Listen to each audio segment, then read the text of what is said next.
the graduates who are still around, please come. Whose names have been read, a certificate in secretarial studies of Maklan Institute of Business and Management, certificate in institutional catering and hotel management of Maklan Institute of Business and Let one graduate help us, or like 3 to distribute those papers.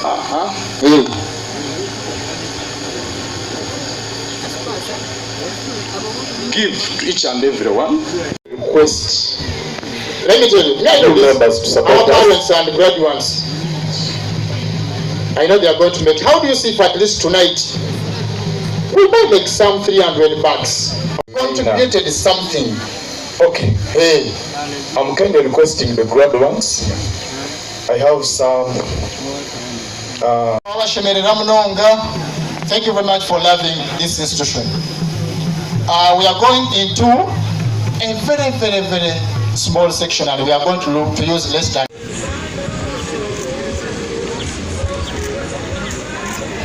By virtue of the authority entrusted to me, I award all those persons whose names have been read a certificate in journalism of Maklan Institute of Business and Management. Congratulations.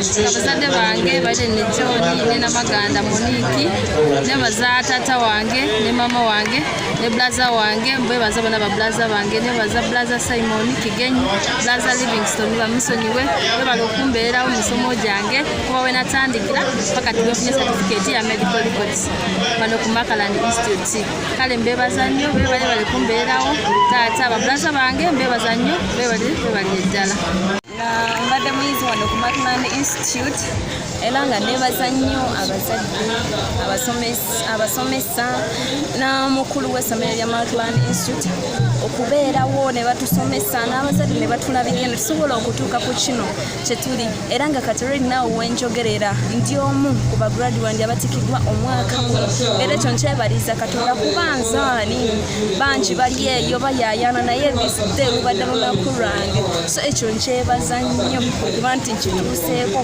era nga mangi bakyali eri mu kutikirwa naye nze nvuddeyo mu kaseera kano nga ntikiddwa course ya journalism kuba courses zibaddewo nyingi wabaddewo mass communications social works and development naye nze as me personally mbadde journalism so kati ntikiddwa a certificate in journalism era ekyo nkyebaliza.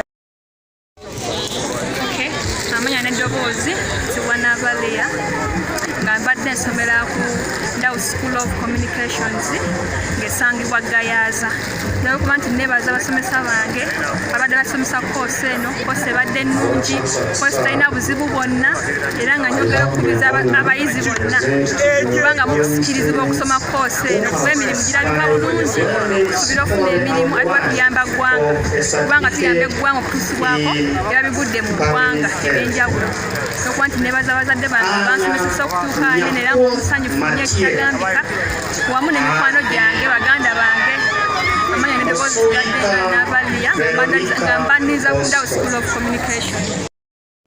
Yes. Mukanza Jama Mohammed Ibrahim Bazibo Aya Semirana ku Maklan Institute of Business nebaza management ya Maklan Institute Benjamin titebasoma kubangula just wabula batwalanga ne social life tulina okubeerawo that's why you see me with this guy maliriza diploma yange mu journalism era kati bino bye okutandika ino yeringa entandikwa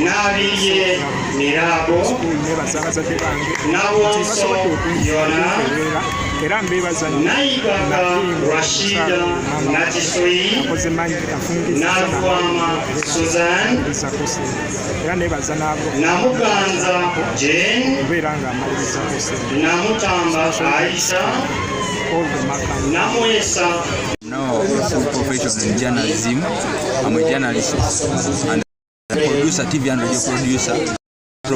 I want to thank my parents, all my family, the teachers of this institute, and this institute. May God bless you and reward you. And also, I thank God so much. Charles ni musajja mudama mwennyini ow'ettololo azaalibwa ku kyalo Namabu omuluka Namabu Gombola Nnyinga tutovunanyizibwa omwana wange olw'obwagazi bwe mbadde mwagalamu okumuteekamu akaseera ke nasobola okuyiiya okumufuula kikyali obudde buno. Olwaleero omwana oyo avudde mu ntandikwa ng'atataaganyizibwa mu mbeera ey'obulwadde n'ey'essanyu mu buli mbeera yonna n'agigumira n'agamba taata kyenna okukola kwe kusoma nsobole otuuka w'onaayagalira. So neebaza Katonda nga ndi wamu nnye mwannyinaze eyanteekamu amaanyi n'oteekamu omwana oyo maanyi ne mukadde we manga maama we naye n'amufaako nnyo okukola ntukwatagenda wamu okussa mu kino kyaleka essaawa eno. Ekikyo kyebaliza Katonda ebisinga muganda wa mwannyinaze naye amanya gange bampita Wunyarweni omukazi omudaama yennyini Tololo. Tulina essanyu ly'amaanyi olw'omwana waffe. Omwana waffe yagenda n'alwala ne tugwamu essuubi. Yalwala okunkumuka n'amagumba gonna ne gavaayo. Naye kati tulina essuubi ekyolero kyatuuseeko okuba nti waliwo. Era twebaza Katonda ne taata we ne maama we nange sembaawe twebaza Katonda. Over 200 students. Our chief guest and the Chancellor, Markland Institute of Business and Management is an accredited tertiary institution by National Council for Higher Education. And we are also accredited by the Directorate of Industrial Training, that is DIT. We are also accredited by UPTEB, that is Uganda Business and Technical Examinations Board. So we decided to take services nearer to the people. That is why you have been seeing graduates from Kamuli, from Jinja, from Kampala, from Mukono. So our idea was that very many civil servants who want to study with us cannot make it to Kampala. So we decided to take the education service to them. So that is why we exist in Kamuli, and that is why we exist in Jinja, and that is why we are here, and we are also in Kampala. Our idea was to extend services nearer to the people. As you are seeing this place is supposed to be our main branch, but it is still under construction. That is why we have been asking parents and graduates to contribute. I want to thank the parents and the graduates for contributing towards construction of a perimeter wall.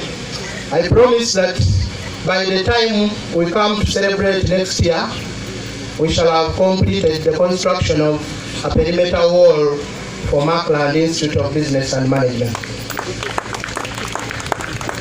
And we shall have erected some classroom blocks because we are working very hard to make sure that we set up those facilities.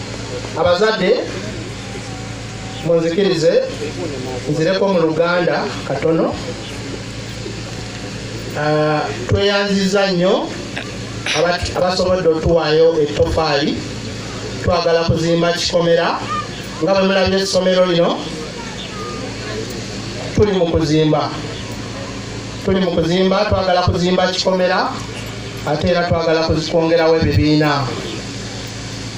Tukakasa nti omwaka ogujja tunagenda okubeera n'amatiikira nga gano nga tumaze okuzimba ekikomera ku ssomero. Church of Uganda Madudu tulina omukisa nti nno essomero lino bwe twali tunoonyawo okuteeka essomero, twajja wano ne tulaba nga wano waliwo ekkanisa ne tugamba nedda ekkanisa tulina okubeera kumpi wano, ne tugula wano. Kanisa yaffe eri wano kumpi Madudu Church of Uganda. Mwebale nnyo kujja era mwebale nnyo okuliidinga maasi. Mr. Manana from Lugazi, Office of the Inspectorate of Education. Mr. Manana, you are most welcome. Let us welcome the chairperson, LC5 Kamuri, Mr. Maxwell Kuembla. Bamama Beka.